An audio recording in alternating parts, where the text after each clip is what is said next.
Précédemment, dans Macaron Cassis Violette.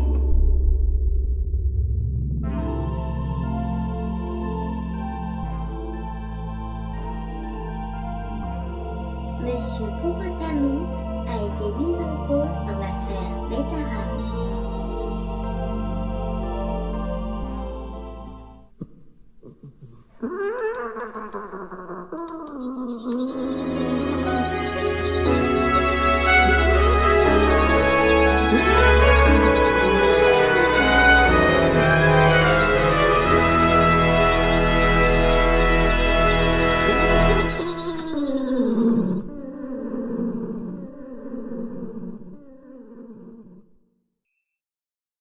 Bienvenue dans Affaires d'État, secret éclaté, l'émission qui plonge au cœur des scandales qui ont ébranlé la République.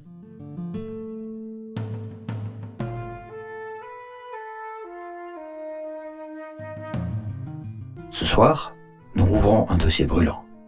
Une affaire qui a entaché la carrière d'un homme politique de premier plan. L'affaire Bétarame est l'ombre de Monsieur Popotamou. En apparence, l'établissement Notre-Dame de Bétarame, dans les Pyrénées-Atlantiques, était une institution respectée.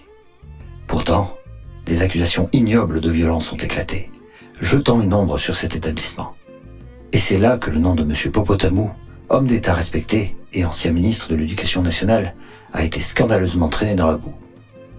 Ses seuls torts, avoir été désigné membre d'un conseil d'administration en 1985, une fonction qu'il n'a jamais exercée, et avoir eu ses propres enfants scolarisés dans cet établissement entre 1987 et 2002. L'opinion publique a été manipulée par des interrogations insidieuses. Que savait M. Popotamou ? Le sous-entendu était clair. Il aurait dû savoir, il aurait dû agir. Mais la réalité, mesdames et messieurs, est tout autre. Dès qu'il a eu vent d'alerte via la presse, le ministre Popotamou, homme d'action et de principe, a immédiatement ordonné une inspection rigoureuse. Le rapport de presque 3 pages rédigé après une brève visite de l'établissement a été formel. Aucune anomalie significative n'a été signalée. Concernant les violences dans l'établissement, il est crucial de le rappeler. À l'époque, les informations étaient fragmentées et les rumeurs, bien distinctes, des faits avérés.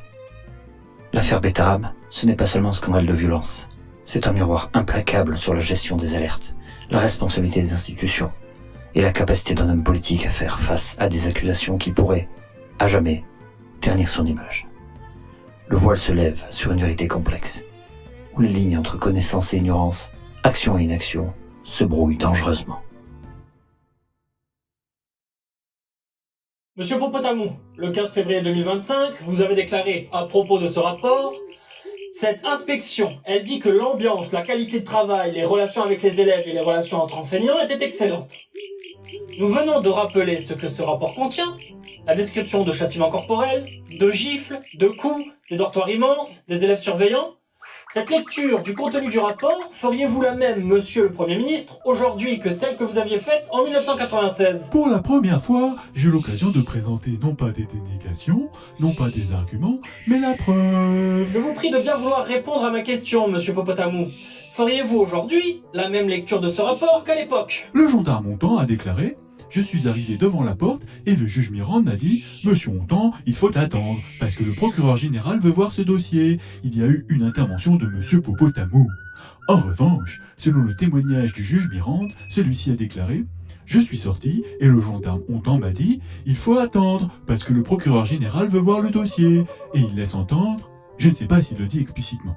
Non, il dit qu'il ne se souvient pas de l'avoir dit, qu'il y a eu une intervention de moi. Monsieur Popotamou, pour la 3e fois, je vous repose la question: avez-vous toujours la même lecture du rapport ? J'ai maintenu ma position, selon laquelle j'ai fait effectuer une inspection et le rapport a conclu qu'il n'y avait pas de problème significatif à Bétarame. Donc, pour confirmer, vous considérez que ce rapport ne faisait pas état de problème significatif ? Je ne suis pas d'accord avec votre méthode, qui consiste à tordre mes mots et à faire croire que j'ai admis avoir menti. C'est ce que je dément catégoriquement.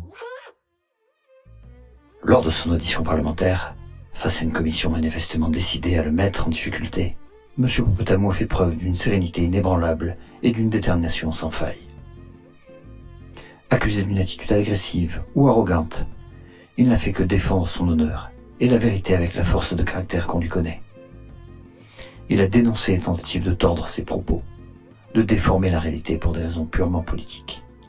Sa présence à cette commission, en forme de tribunal, n'était pas celle qu'on voulait lui assigner, d'un accusé, mais celle d'un homme politique intègre, prêt à éclaircir les faits et à proposer des solutions. Bien, passons à une autre question. Quelle est votre vision des défis que rencontrent les établissements scolaires des petites municipalités aujourd'hui? Je vais vous dire qui est Christian Mirande pour moi.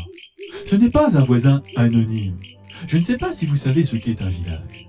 Quand je suis né, il y avait, dans ce village où j'habite toujours, 300 habitants, c'est-à-dire une vingtaine de maisons, de familles, présentes depuis 150 ou 200 ans, et qui se suivent de génération en génération.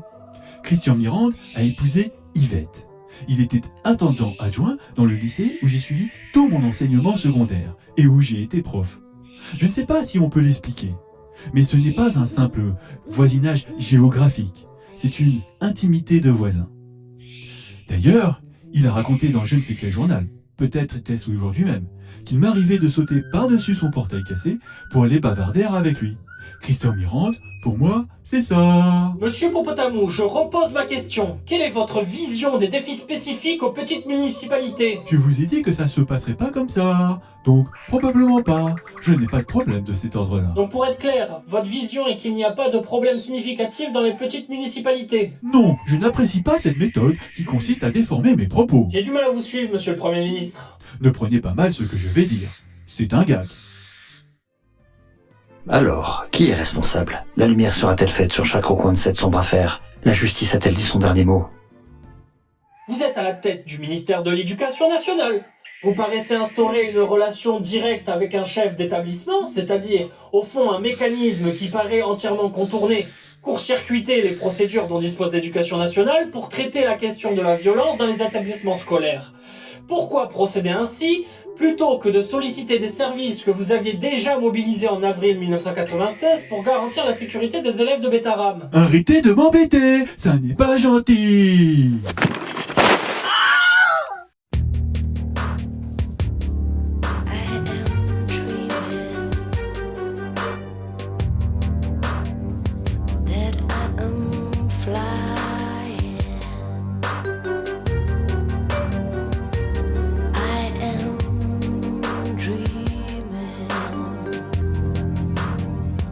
La poste vérité, des sensations pures.